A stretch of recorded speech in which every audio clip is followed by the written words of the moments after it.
nous allons accueillir l'ancien patron de Lidl France et il est expert de la grande distribution. Merci d'accueillir Michel Biérot.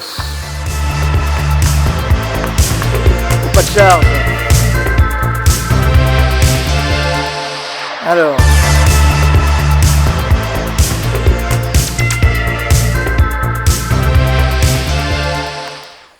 Bienvenue Michel Biérot, ancien président de Lidl France. Aujourd'hui, plus libre, expert de la grande distribution. Asseyez-vous là où vous le souhaitez, ou restez debout d'ailleurs. Allez, un petit mot sur vous et puis on passera aux questions. Vous avez une formation assez classique, un bac, une licence en tourisme. D'accord. Et ensuite, vous êtes allé sur le marché du travail assez rapidement. Vous avez été réceptionniste, restaurateur. Vous avez d'ailleurs travaillé avec Bernard Loiseau. Vous avez fait un petit tour en Argentine, si j'ai bien lu, pour y monter un restaurant. Et enfin, retour en France pour travailler chez Lidl. Alors là, vous avez démarré à un poste tout à fait convenable. C'était responsable de magasin, avant de gravir un à un tous les échelons, jusqu'à en devenir le vice-président France, poste que vous avez quitté début 2025. Je précise que ce matin, vous exprimez en tant que spécialiste de la grande distribution et de l'alimentation. On va parler des relations agro, grande distribution, avec une première question de Patrice. Je vous revois arriver à une émission avec Apolline de Malherbe il y a quelques mois, avec un énorme paquet, 1 kilo peut-être, et puis à côté trois feuilles dénonçant la loi LME donc adoptée en 2008. C'est quoi le sujet de l'agriculture française aujourd'hui ? C'est trop de complexité, c'est beaucoup de promesses qui ne sont pas tenues. Comment vous, avec votre expérience, comment est-ce que vous voyez ce défi à relever ?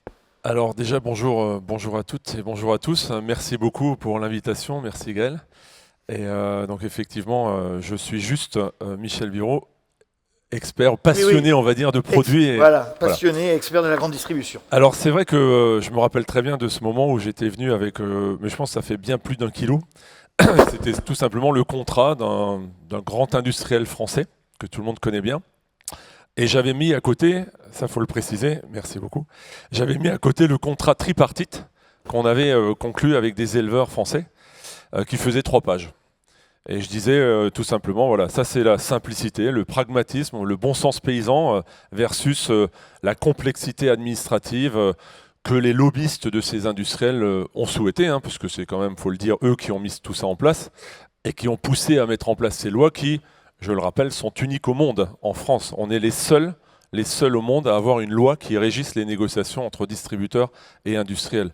On marche complètement sur la tête. Et donc, ça donne le résultat, c'est ce pavé de 1,5 kg ou 2 kg qui fait 400 pages pour 3 produits, quoi. Et donc, il faut une armée de juridiques pour rédiger ce contrat, parce que c'est quand même pas moi qui vais le rédiger. Et donc, ça ne veut plus rien dire. Donc, on parle de... En fait, on crée de l'opacité. Ces lois ont créé de l'opacité au fur et à mesure des années et donc forcément ça crée de la défiance et comme le disait un ministre, c'est des jeux de dupes permanents, voilà, c'est pas moi, c'est lui, c'est pas lui, et au final celui qui trinque, alors c'est le paysan. Cette opacité, elle est chez qui ? Chez les distributeurs, chez les industriels ?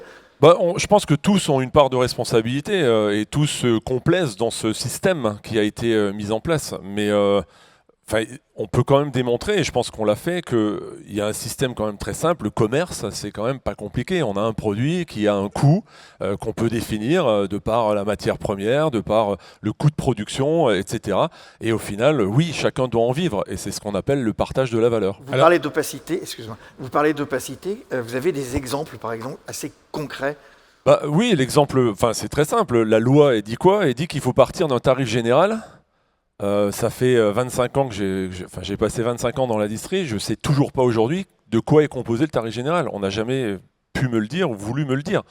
Par contre, c'est ce tarif général est le socle de la négociation, ça c'est la loi qui le dit.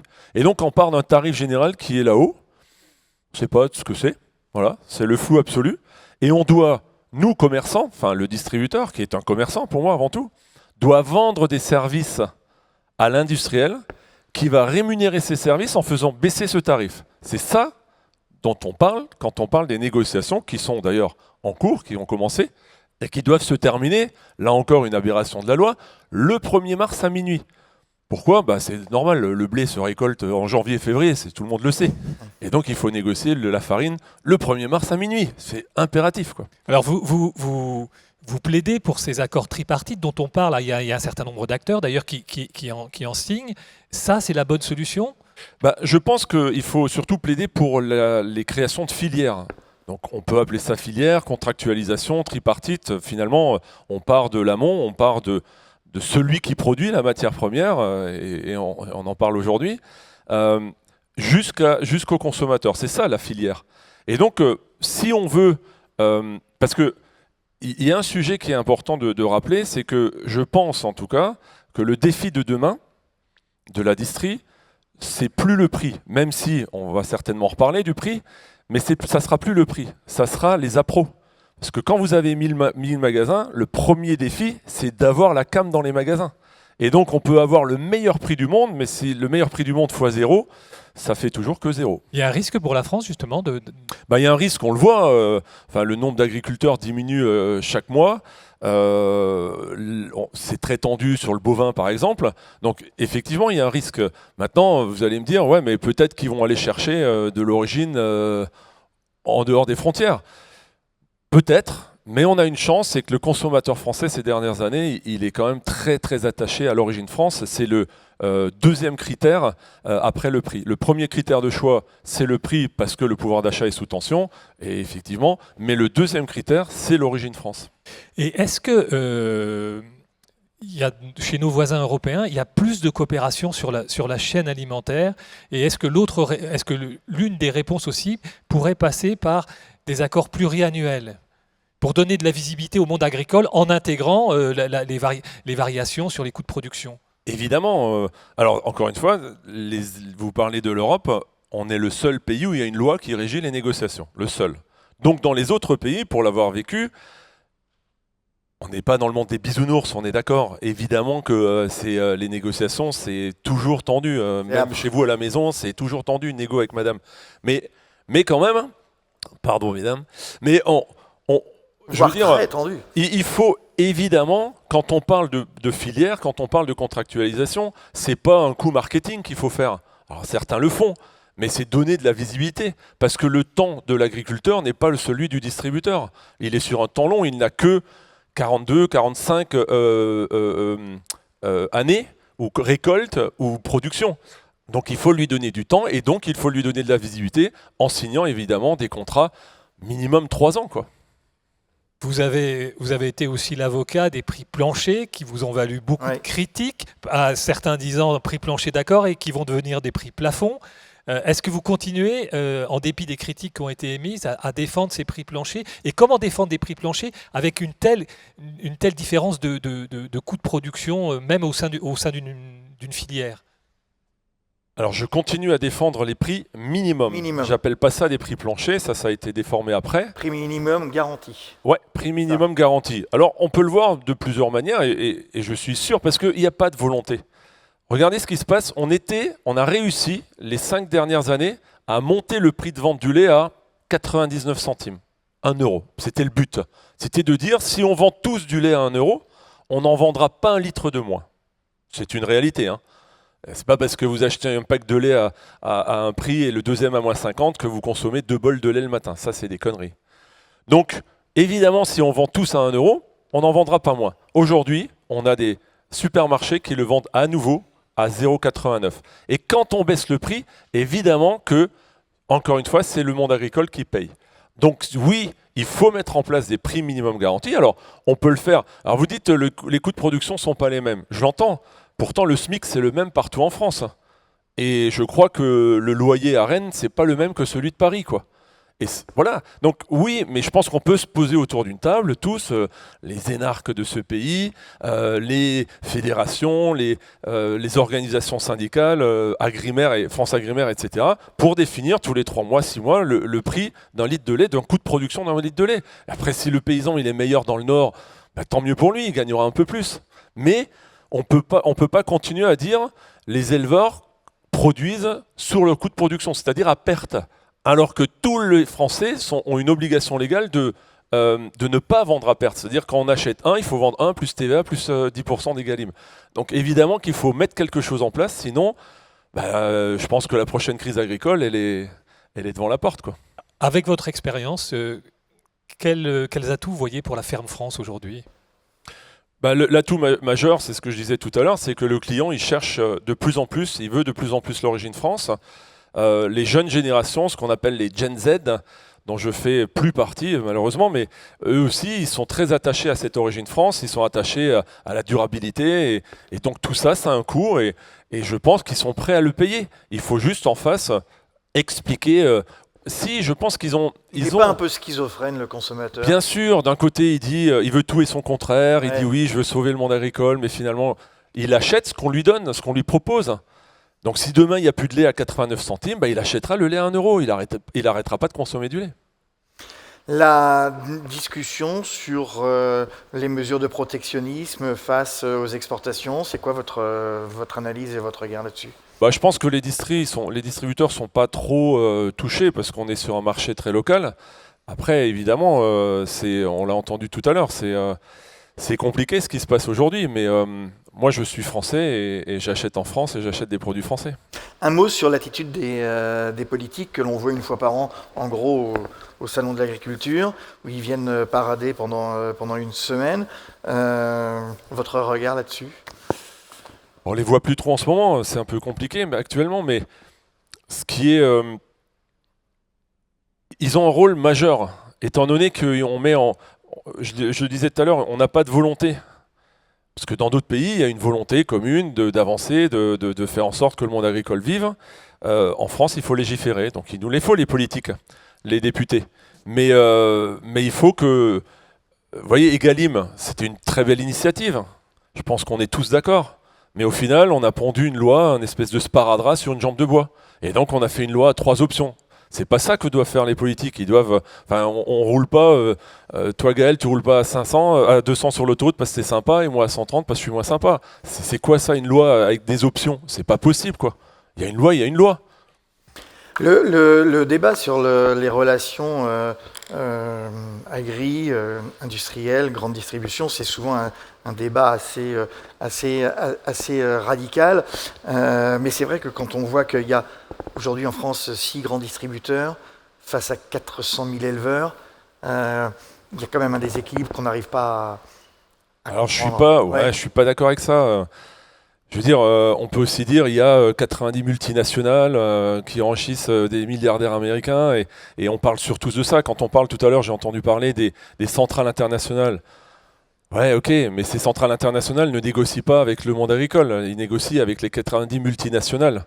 Et donc il n'y a pas beaucoup d'agriculture. Je pense qu'il faut avant tout en France défendre les 22 000 PME qu'on a en France et les ETI. Et c'est avec ces gens-là qu'il faut travailler. Après, voilà, on est un pays de marque. Vous en parlerez certainement après, on est un pays de marque, les Français adorent les marques, beaucoup plus qu'ailleurs en Europe. Et donc, voilà, je le disais à une époque, je disais que ces grandes marques, c'est un mal nécessaire. Je ne le pense plus maintenant, je les aime aussi, mais c'est compliqué. Ouais, c'est compliqué parce que la négo est compliquée. Oui, et il y a quand même des questions aujourd'hui qui tombent là sur la tablette. Et ça revient à la question que je vous posais. Comment redonner du poids aux agriculteurs dans les négociations commerciales ? Les mettre autour de la table. C'est ça, négociation tripartite. Les mettre autour de la table. Et quand on les met autour de la table, ça titille un peu l'industriel qui est au milieu. Ça l'embête. Nous, la fois où on est allé au salon d'agriculture, les premiers retours que j'avais des industriels, c'était de dire mais qu'est-ce que vous faites là ? C'est pas votre place ici. C'est à nous de parler avec le monde agricole. Ben oui, mais en fait, quand on parle à 3, on comprend beaucoup plus de choses. Alors je comprends que ça les embête parce que quelque part ils deviennent un peu un prestataire de service. Donc ça les embête forcément, et c'est compréhensible. Mais si on veut remettre l'agriculture à sa place, et lui redonner la place qu'elle doit avoir, il faut les mettre autour de la table. C'est quand même un bon sens, mais c'est incroyable. On négocie un tarif général pour arriver et pour donner les miettes au monde agricole. Non, il faut commencer par le monde agricole, et après on voit ce qui se passe, quoi. Quel serait l'impact de l'affichage du prix touché par l'agriculteur sur les produits vendus ? C'était une idée que j'ai eue. Il y a quelques petites enseignes qui le font, mais je pense que c'est pas mal. Mais ça devrait passer par, je pense, une loi, parce que sinon, personne ne le fera. Autre question, quand un grand distributeur propose une baguette à 30 centimes, éduque-t-on bien le consommateur? Je n'ai pas cité le grand distributeur. D'ailleurs, c'est pas 30, c'est 28 actuellement. 28, ouais. C'était 29 et ça a redescendu à 28. C'est un produit, c'est un marqueur social, c'est un symbole, cette baguette. Et après, le distributeur choisit d'en faire un produit d'appel et de communiquer fortement dessus. Deux choses, ce produit d'appel permet quand même, et j'ai l'expérience, de rémunérer correctement le producteur de blé en France, permet de rémunérer l'industriel. Le distributeur choisit de ne pas gagner d'argent, il n'en perd pas, mais il n'en gagne pas parce qu'il en fait un produit d'appel. Après, il faut aussi dire une chose, c'est que cette fameuse baguette... il en fait un produit d'appel, donc quelque part, il en gagne. Non, produit d'appel... Ah bah, il fait venir le client, il fait venir le client dans le magasin, effectivement, qui vont acheter d'autres produits. Tu as tout à fait raison. Par contre, il faut aussi souligner que c'est cette fameuse baguette qui a fait couler quand même beaucoup d'encre. Les ventes de pain en France, c'est 30% en supermarché, 70% chez les boulangers, les artisans boulangers. Et la baguette dont on parle, dans les 30%, c'est un petit volume. C'est un petit volume. Il y a aussi des baguettes à 89 centimes, il y a aussi du pain à 1,10 € ou 1,30 €. Donc c'est un petit volume. C'est un produit d'appel. Ils ont décidé d'en faire un produit d'appel. C'est bien, c'est pas bien. Alors un produit d'appel, mais est-ce qu'on ne peut pas aussi s'interroger sur la qualité aussi du pain fourni à 28 centimes? Mais évidemment, à 29 centimes, on ne parle pas de pain. Vous achetez un prix.